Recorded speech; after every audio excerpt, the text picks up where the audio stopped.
We changed the Conservative Party to be ready for this moment, so that when the moment came, people would see us fit to govern.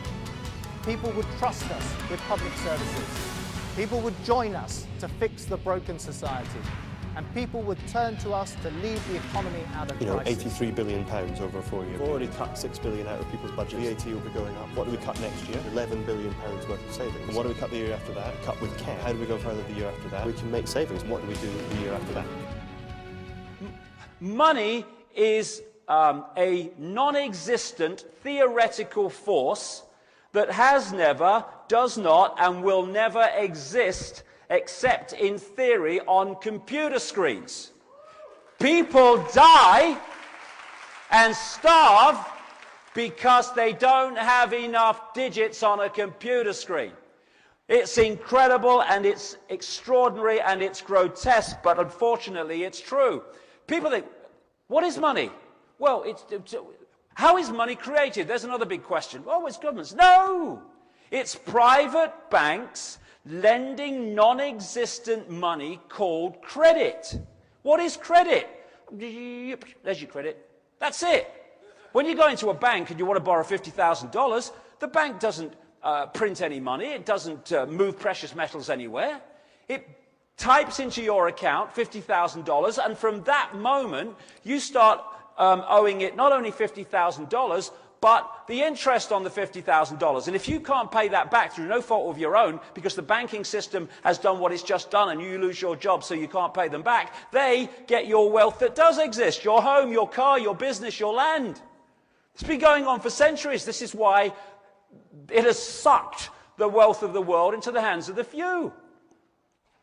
What is an economic boom? It's when there's lots of units of exchange, money in circulation, creating lots of economic activity, which causes people to have confidence in the economic situation. In those times, they get more and more in debt because they're so confident. Or we can have a bigger house, a bigger car, 2 vacations, and all the rest of it. And the banking system, controlled by the same people and coordinated by the same people, have put that out there. Fishing line out. Lots of credit. Hey, what do you mean you earn, $2 an hour? You want a $500,000 mortgage? No problem. Here you go. Gotcha out there. It doesn't matter. We're getting the house eventually anyway. And then what they do is they take money out of circulation. They're pulling the bloody line in now. And what does the World Bank do exactly? Well, apart from other things like controlled global oil prices, it lends money to whole countries. And the World Bank, a privately run company that is able to legally create money from thin air, is who supplies your country with money at interest. And you, as the individual, is required to pay a tax on your labour to pay off the interest on the government's loan from this private bank. Many people are duped into believing that their taxes pay for infrastructure, and without taxes there would be no roads and no schools and the country would fall apart. But this is completely untrue. The government has the legal right to coin its own money and control its value, but it does not. It borrows money from a private bank and uses this bank loan to pay for infrastructure, and then you are taxed in order to pay off the interest on the loan. Interest which, from a business perspective, is pure profit for the international banksters.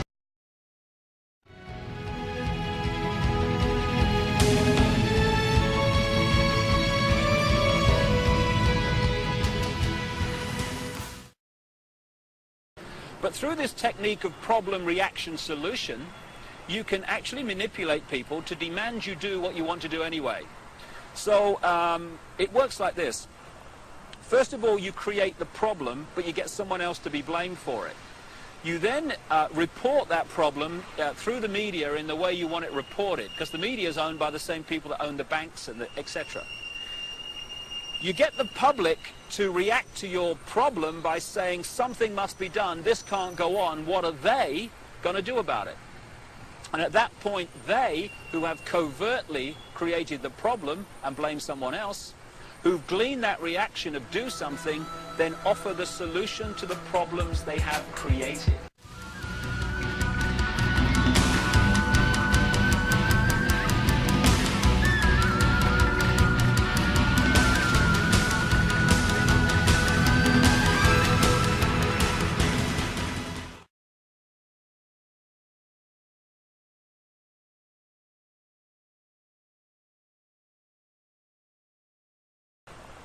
First of all, you create the problem, but you get someone else to be blamed for it.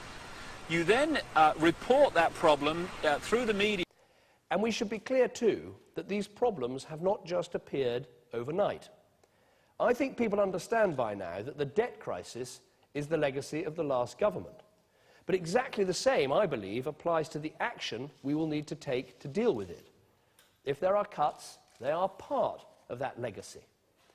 And now that we've had a chance to look at what's really been going on, I want to tell you the scale of the problem that we face. Now, we've known for a long time that our debts are huge. Last year, our budget deficit was the largest in our peacetime history. This year, at least according to the previous government forecasts, it is set to be over 11% of our GDP, of our whole national income. Today, our national debt stands at £770 billion. Within just 5 years, it is set to nearly double, to £1.4 trillion. To put it in perspective, that is some £22,000 for every man, woman and child in our country. Today, we spend more on debt interest than we do on running our schools. Well, the government's U-turn over Milk for Kids, which we talked about earlier, is an illustration of just how tortured the process of making cuts is for the coalition. They have to calibrate department by department what cuts they'll be able to sell to the public. So just how much austerity will people bear?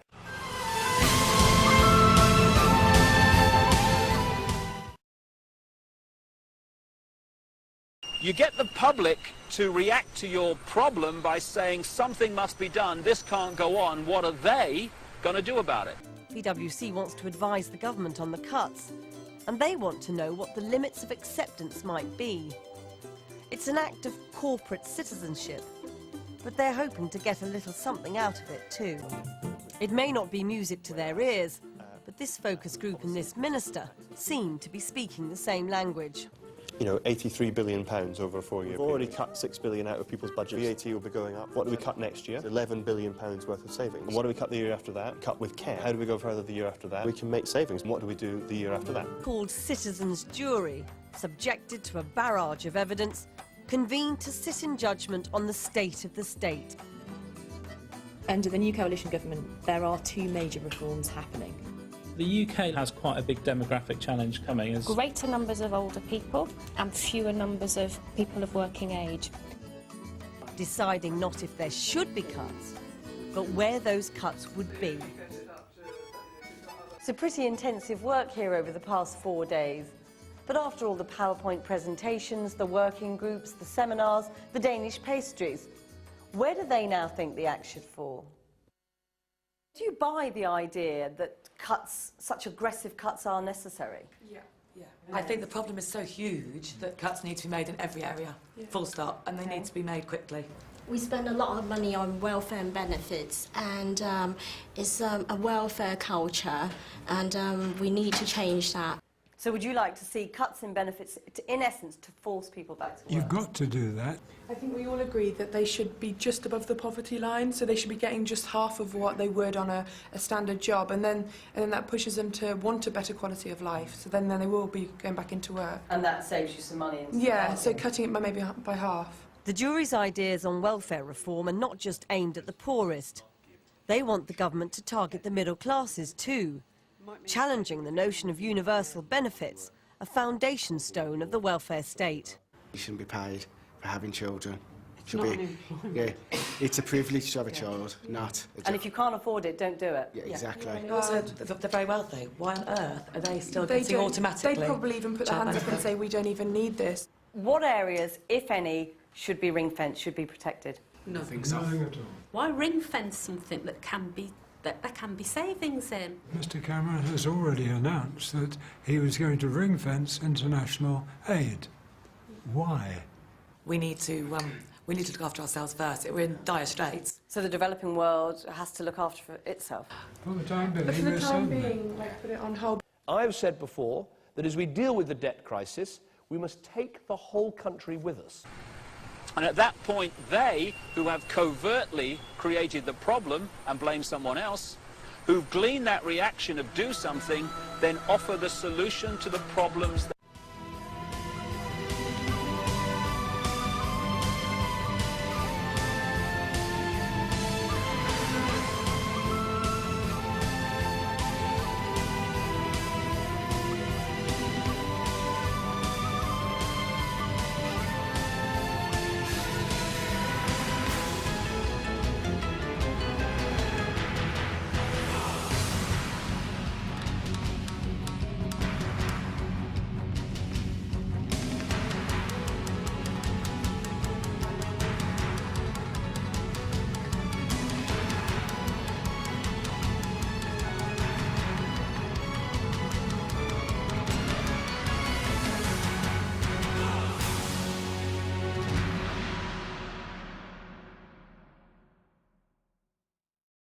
It's one big privately run scam.